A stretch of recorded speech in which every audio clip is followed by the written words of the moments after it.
जोङो दिनै फैयै फैयै बिथाङा 29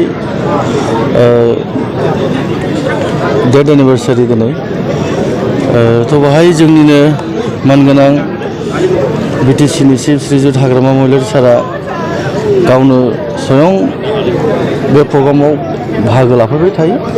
दिनै बिथाङा मोनसे बिखेक इम्पर्टेन्ट खामानिनि थाखाय गुवाहाटि फारसे थांनांदों। स' बिनि थाखाय सारा बुंहरदों दे आं सौहैस्लाबनाय नंला, जायखिया नोंसोरो थादो बा सोर सोर दं बै जोंनि मानगोनां EM बिटिसिनि देरहासार बसुमतारी सार दंफैयो आरो MLA सभाराम बसुमतारी सारमोन दंफैयो आरो गोबां EMफोर दंफैयो, MLAफोर दंफैयो। थ' बिथांनि एबसेन्सआव, मानगोनां हाग्रामा सारनि एबसेन्सआव जोंनि मानगोनां EM बिटिसिनि एडुकेसन हेल्थ डिपार्टमेन्टनि श्रीजुत देरहासार बसुमतारी सारा दिनै आलासि गाहाय हिसाबै खुंफुंलांबाय आरो बेबादिनो जोङो मानगोनां बिर सिलागांखौ जोङो जेब्लाबो बावनो हाया।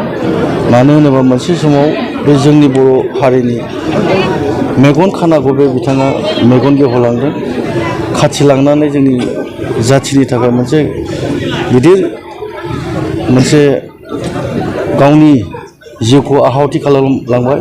बिथाङा गावनि जोंखौ फोरोंलांदों, बिथाङा जोंनि हारिखौ फोरोंलांदों गोबांथार बोरै जों थानांगौ, हारिया जों बोरै हारिखौ अनसायनानै थांनांगौ।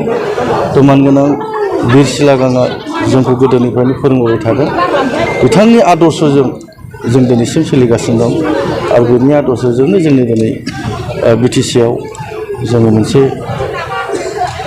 एरेन्जमेन्ट जाबाय।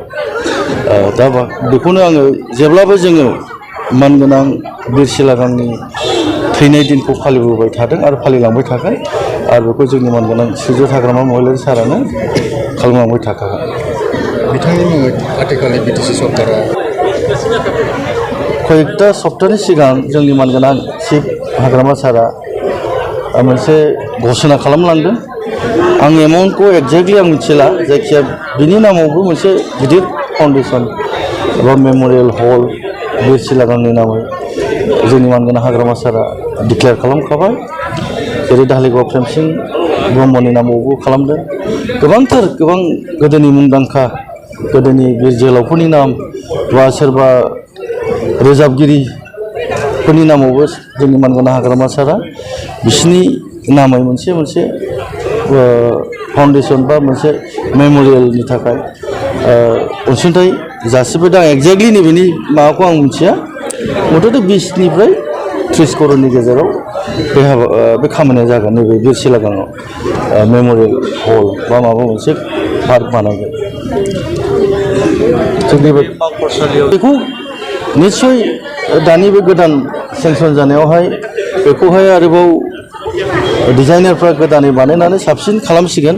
मथथे बे रोखोम बादि जानानै थानाय नंला, एबा फुल्लि जेसेबां जों डिजाइन खालामनानै कमप्लिट जासिगोन। बेखौ जोंनि बिटिसि सरकारनिफ्राय बा मानगोनां हाग्रामा सारा अलरेडि डिक्लेयार खालामबाय। बे मांखरसालिखौ जोङो समायना रमायना खालामनो थाखाय जों नाजादों आरो बेखौ निस्सय खालामथारगोन जों।